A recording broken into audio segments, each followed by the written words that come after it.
2. We will have one more sub-freezing night, and that'll continue into our Thursday morning. Then we'll warm up nicely into the afternoon, making it to around 60 degrees with sunny skies.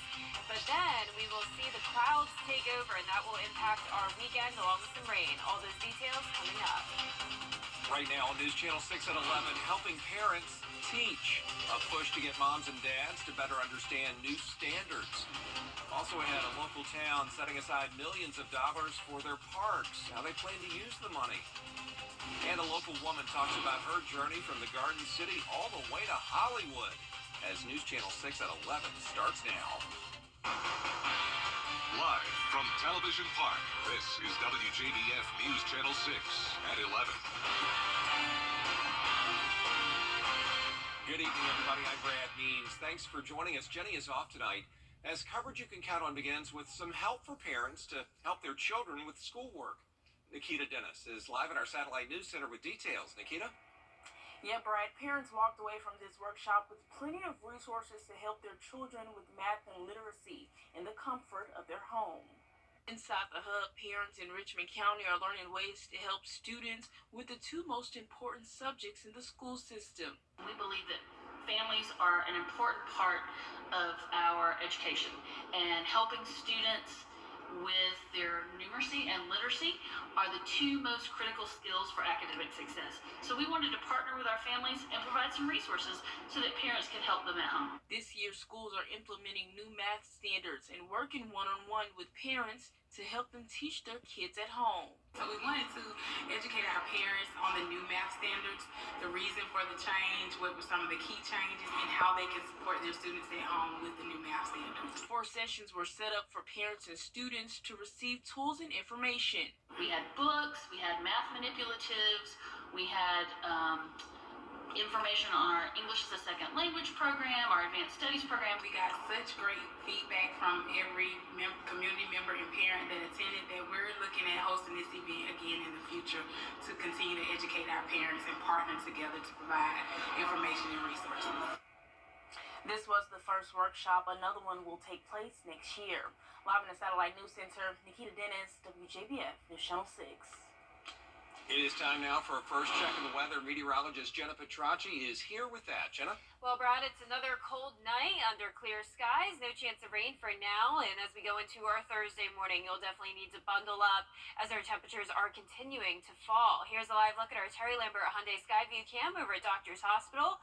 Today's high temperature was below average at 56 and well below average at 26 in the morning. So we will be a little bit warmer than that, but still, I'm expecting us to fall into the 20s once we go into the overnight hours. Notice we're already sitting at 31 degrees in Augusta, below freezing, 32 in Barnwell, 35 in McCormick. So 30s for everyone. Aiken, the coldest spot now at 30 degrees, 32 in Gibson, 34 in Lincolnton. Now, as we look at the dew points, those are also very low, seeing anywhere from the mid-20s to mid-30s.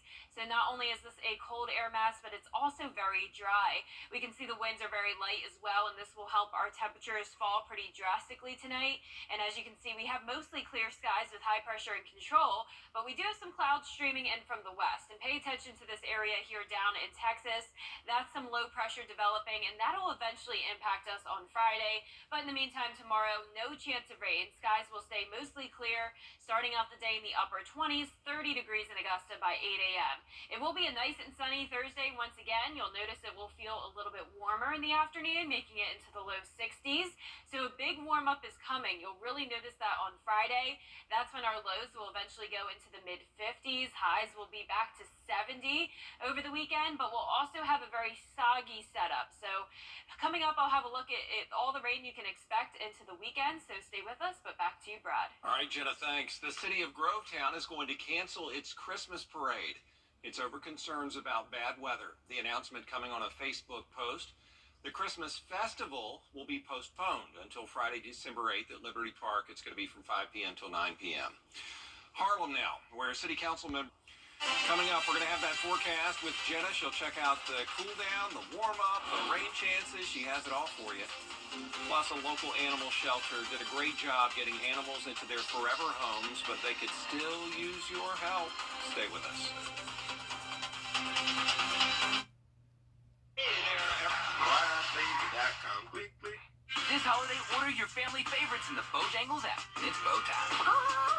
Congratulations, WJBF News Channel 6 on 70 wonderful years. Happy 70th, WJBF, from our family to yours.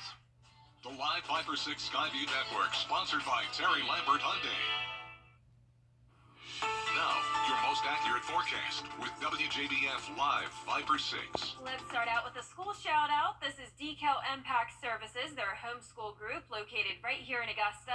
And I actually visited these guys back in October, and I had such a good time with them that they decided to come visit me at the station, and they got a really cool experience seeing how the green screen works and how I make my forecasts. So thank you all for visiting. I had a really great time, and hopefully I'll see you again next year. But here's a live look now at our Terry Lambert Hyundai Skyview cam over at Doctor's Hospital. It is a clear and dry night and certainly very cold. We're sitting at 31 degrees already in Augusta. That is below freezing. Winds are pretty light at this time. Dew points are low in the upper 20s, so very cold and dry air mass still over our area, with temperatures all sitting in the 30s right now. And as we go into tomorrow morning, I'm expecting most of us to be in the upper 20s. So high pressure is in control. We do have a decent amount of cloud cover across the southeast, and it will become more cloudy as we go into our Thursday night. But for the most part tomorrow, plenty of sunshine, starting out clear at 28 degrees, warming up to the low 60s by the 3 o'clock hour. So you'll notice it will be a bit warmer, and we're going to continue to see this gradual warm up throughout the rest of this week as we go into the first few days of December. Our low temperatures are rising drastically. So 28 once again tonight, 38 for Friday morning, and then 58 by Sunday morning, 30 degrees warmer than it will be tonight. Now, as we go into the weekend, we'll also see our rain chances going up, so unfortunately, it's not a great weekend for any outdoor plans. I would definitely recommend some indoor activities, as we'll have this rain on and off, starting on Friday morning, continuing all the way until Monday. You can see we have a cold front approaching from the west. I'm expecting this rain to move in, say, around 10 a.m. on Friday. We'll have some breaks by the afternoon, and then by the evening, another batch of rain coming in. Most of this rain will be pretty light in nature, but if we do have this low pressure that develops, that could be pretty strong.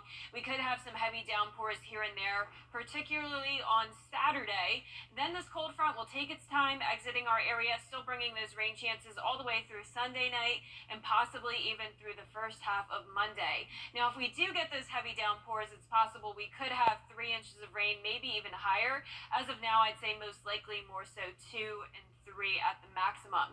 Now, I also want to update you on the tropics. We have no tropical development expected over the next 7 days. That's how it's been as of lately, but the hurricane season is wrapping up tomorrow, so this totally makes sense that we're no longer seeing any activity.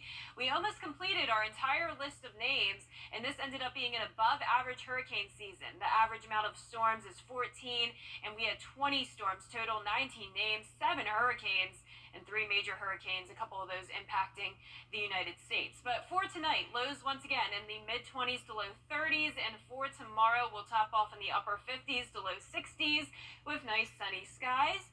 Enjoy that sunshine while it lasts, because clouds are taking over starting on Friday. It will be a very cloudy and soggy weekend with those high chances of rain, but we'll be drying back out by Tuesday of next week with our temperatures cooling back down. All right, thank you, Jenna. We appreciate that for sure. The Augusta Animal Shelter appreciates all the help it got to assist dogs and cats. Appreciate that for sure. The Augusta Animal Shelter appreciates all the help it got to assist dogs and cats. Gave them a cuddly place to stay during Thanksgiving break, and some got to stay at those homes for good. Others, though, still looking for that same good fortune. Over Thanksgiving break, more than 80% of the animals available for fostering were taken in. Those that went back to the shelter, though, still waiting for a family and a home. Everybody wants a home for the holidays, including animals. The shelter's not a great place to spend a long weekend. It's not a great place to spend Christmas. The dogs are definitely in their kennels most of the time. So when somebody's willing to step up and take them home with them, that means they can have that human companionship more. While you can adopt at any time, starting December 16th, you and your family can foster for the Christmas season. Up next, an American citizen has been our athlete of the week, and Tiger Woods set to make his return to pro golf for the first time since the 2023 Masters in sports. Do you suffer? Been arrested for a DUI in Georgia. You may only have 30 days to go? If you've been arrested for a DUI in Georgia, you may only have 30 days to protect your license or your privilege to drive here. Hi, I'm Tiffany Duncan of DUI Duncan, the DUI firm here in Augusta.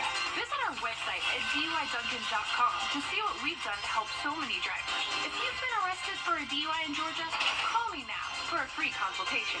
While the firm, of course, cannot guarantee results, we do guarantee hard work and fast action. Remember the name, DUI Duncan. The Scholar Athlete Awards are brought to you by Jefferson Energy Cooperative, Rebath of Augusta, McDonald's, and WJBF News Channel 6. Now, WJBF sports coverage you can count on. The Augusta University volleyball team will compete in the NCAA Southeast Regional on Friday. Jags are the number 2 seed, going to take on Tusculum. We'll hear from head coach Sharon Quarles on Thursday. The USC Aiken Pacers also in the regional as the 5 seed against Anderson. Meanwhile, at Christenberry Fieldhouse, top 25 matchup, women's basketball. AU taking on Anderson, led by 8 at the break, but Trojans worked their way back in the second half. Third quarter, Jags down by 1. Kaylin Surlis drives to the basket, gives the Jags the 1-point lead. Fourth quarter, Augusta down by 5. 8 minutes to go. Kennedy Manning in the paint gets it to go. It's a 1-possession game. 24 seconds left. Augusta down by 6. Manning driving again. She was 11 for 16 from the field. Led AU with 25 points, 8 boards, but wasn't enough. 24th ranked Jags fall to the 14th ranked Trojans, 82-76. They'll be back in action on Sunday to host Fayetteville State. South Carolina quarterback Spencer Rattler is leaving. Makes his NFL announcement today following a 3,000-yard passing season as he wraps up 2 years at USC, finishes his college career with more than 10,000 yards passing and 77 touchdowns. Tiger Woods returning to competitive golf this week at the Hero World Challenge, the Bahamas. Woods hasn't played a tournament since he withdrew after 3 rounds at the Masters. Had surgery in April to address some issues with his right ankle that was all stemming from that February 2021 car crash, and he conceded Tuesday that the pain in his ankle has subsided but still has some challenges. I'm not concerned at all about walking it. It's more as I said, I don't have any of the ankle pain that I had, with the hardware that's been placed in my foot. That's all gone, but it's the other parts of my body. My knee hurts, my back. The forces go somewhere else. Just like when I had my back fused, the forces got to go somewhere. So it's up the chain. So as I said, I'm just as curious as with all of you, what's going to happen. I haven't done this in a while. He cut his pro-am short after just 9 holes on Wednesday to get ready for round 1, where he'll tee off with Justin Thomas on Thursday at 11:52 a.m. This week's WJBF Scholar Athlete of the Week is Lincoln County's Shemaya Johnson. She's a 3-sport star for the Red Devils, plays basketball, softball, and competes in track and field, where she is ranked 7th in the state for the shot put, carries a 3.7 GPA, earned a REACH scholarship, takes advanced courses for college credit, and her parents and coaches say she's a hard worker and a great example for younger kids. Feels good to make sure they're encouraged and, anybody can get it, anybody can do it. Just keep trying and you'll do it. Just a true testament of her hard work. She's just always been put her head down, get the job done. She have matured a whole lot. She's a big help. She set the bars high for her siblings, so I hope they follow in her footsteps. I got to know Shemaya when I moved here. I think she was a 10th grader, and at that time she was playing basketball, softball, and track, and it's been a privilege to watch her grow throughout these past couple of years. She played right field. I think she mentioned that. Then last year she finished 7th in the state at shot put down there. And when you got somebody that can compete like that in athletics and also have a 3.7 GPA, that says a lot about the young lady. And doesn't know what she wants to study, but knows she is headed to Savannah State next fall. Congratulations. And Brad, real quick, Georgia trailing Florida State with about 4 minutes left in the SEC-ACC Challenge. All right, thanks a lot. Way to go, Shemaya. We'll be right back with a story about McDonald's dialing up the nostalgia once again. We'll tell you about it in a moment. The most prescribed biologic for asthma. I'm Richmond County Sheriff Richard Roundtree. If you're expecting packages to be delivered when you're not at home, be aware of rising delivery thefts during this holiday season. Instead, send your packages to a family member, a friend, or worker dress. Stay safe, Augusta. The McNugget Buddies are coming back. They've been off the market for more than 25 years, but next month, 6 new buddies are going to be available. New York-based artist Kerwin Frost helped redesign the toys, even made a miniature version of himself. So you can collect Kerwin, Don Bernice, Uptown Mo, Brick Wafutu, and Darla beginning December 11th. No idea what the McNugget Buddies are. Jenna, do you know? I was just going to say the same thing. I've never heard of those. Me neither. Didn't know it was a thing. Yeah, they missed me. Yeah, I've heard of the other McDonald characters. Sure. Not everyone knows, but never the McNuggets. But McNuggets are great, so the characters must be too. Well, for a 10-day forecast, we are going to see the sunshine once again tomorrow after we warm up, starting out the day at 28 degrees, making it to 61 in the afternoon. 68 on Friday. It will be cloudy, though, with rain. Clouds and rain stick around throughout the weekend as we warm up to 70 on Sunday. Our low temperatures will even be as warm as the upper 50s, and then next week, lots of sunshine and cooler temperatures. All right, thanks a lot, and thank you all for watching. Have a great night. We'll see you tomorrow.